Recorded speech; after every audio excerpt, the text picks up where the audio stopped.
You know the last person I'd want to be right now? One of those hosts on left-wing media fed the same script of defending the Democratic president no matter what. But after last week's debate, that became an impossible job except for a few people in the MSM still tone deaf to where the public really stands. MSNBC's Chris Matthews is one such name who was just taken to task by Bill Maher and his guest Tulsi Gabbard in this latest episode of Real Time. There's so much I need to tell you after you subscribe and watch this next clip. Now, I don't want to show a lot of the tape from last night because it's too hard to look at.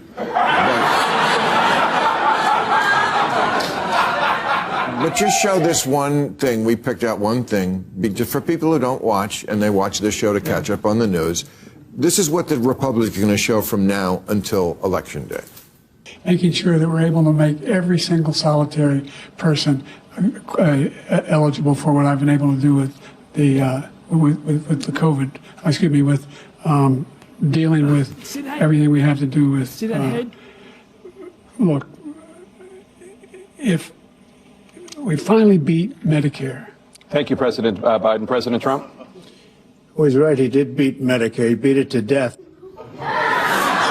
It reminded me of when Mike Tyson used to knock guys out in 90 seconds. Like, that was like 2 minutes into the debate, and I went, oh, this election is over. See how quickly the media can shift narratives? Isn't Bill Maher the same guy just last month that claimed Donald Trump was just as senile as Biden and had videos to prove it? Now he's comparing him to a Mike Tyson knockout. Here's what I think really happened behind the curtains with mainstream media hosts and producers. They've realized that the cost in public image of defending Joe Biden's nomination or presidency is just too great. And the ultimate self-serving agenda of these news corporations is finally coming out. Places like CNN and MSNBC that have become emblematic of the liberal news media over the last few years were surprisingly harsh on Joe Biden after the debate, including people like Van Jones, Joy Reid, and Anderson Cooper. And it was demonstrated when CNN came out with a whole list of both Trump and Biden's lies in a fact-checking segment after the debate, which obviously and disproportionately hurts Joe Biden's voter base given CNN's majority audience. It seems like Bill Maher has finally made that realization as well, which is why he had to shut down Chris Matthews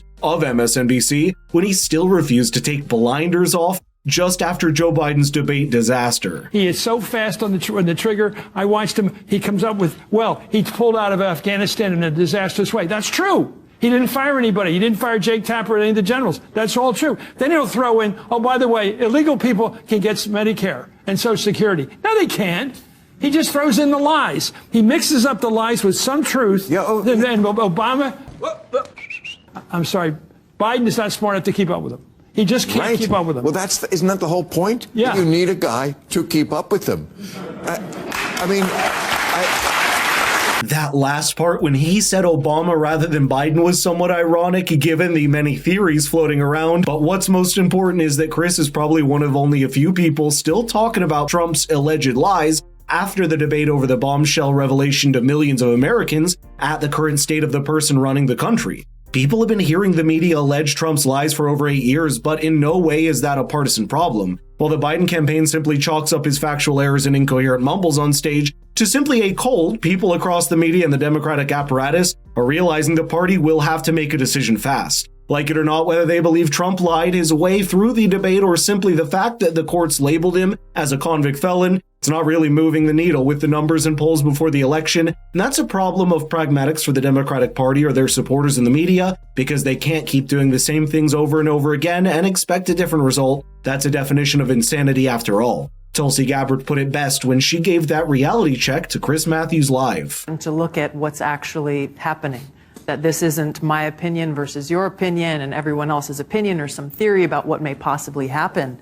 When you look at the weaponization of the Department of Justice, you talk about all the different cases that Trump is facing, but then you can also look at how political opposition and others who disagree with this administration are also being targeted.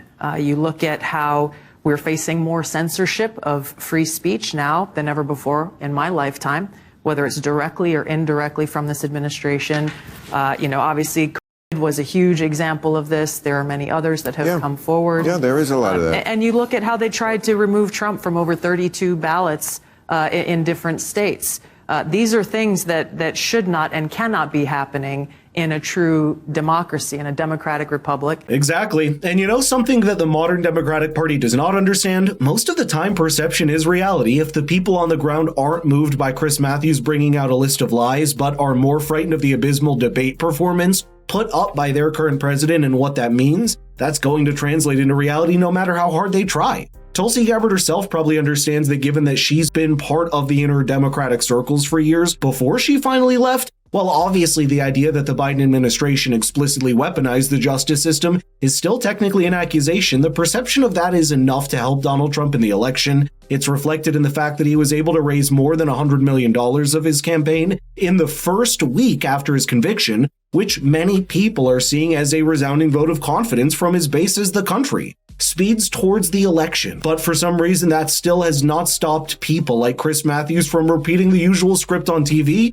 in the hopes that he remains relevant. Watch a similar rant by him on the panel, getting a fitting response from Tulsi Gabbard. Trump has said, I'm going to make sure I get even with half this country that's probably going to vote against me. He's going to go after public officials. He's going after commentators. He's going after editorial writers. He's going to go after everybody. And they're basically at stake right now. So it's not going to be a free country. He said, I'm going to get those people. He said about women, there needs to be some form of punishment. That's how he started his discussion of abortion. Thing about him, and he went ahead and he put those 3 judges on the Supreme Court and he got rid of Roe v. Wade. He did that. Your rights are gone. He is out there to remove people's rights. That's the real danger. And we don't know where it's going to end. We do not know. Nobody can sit here tonight or this November and say they know where Trump's going to stop. The targeting of political opponents has actually occurred under the Biden administration.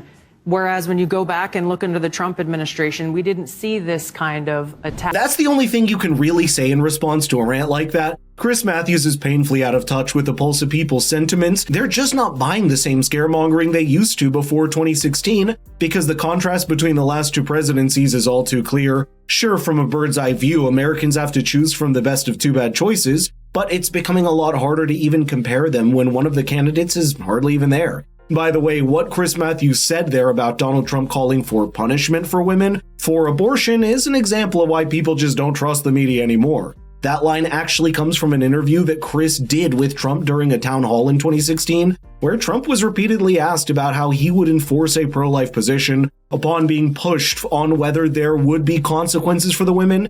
Donald Trump said there would need to be, quote, some kind of punishment, but did not specify at all what that would be. And in his presidency, even after the repeal of Roe v. Wade, there was no case of a woman being pushed or jailed for illegal abortion. But that's just a small glimpse of where people like Chris Matthews have failed to update with the time and realize that most of America just isn't buying the same things anymore that maybe it did before 2016. Right now, most of the mainstream media is going through a shift before the election as they start fearing a second Donald Trump presidency more than they cheer on Joe Biden. That probably means we're going to see more segments like this, with legacy media journalists getting reality checks live on air if they refuse to get on with the times.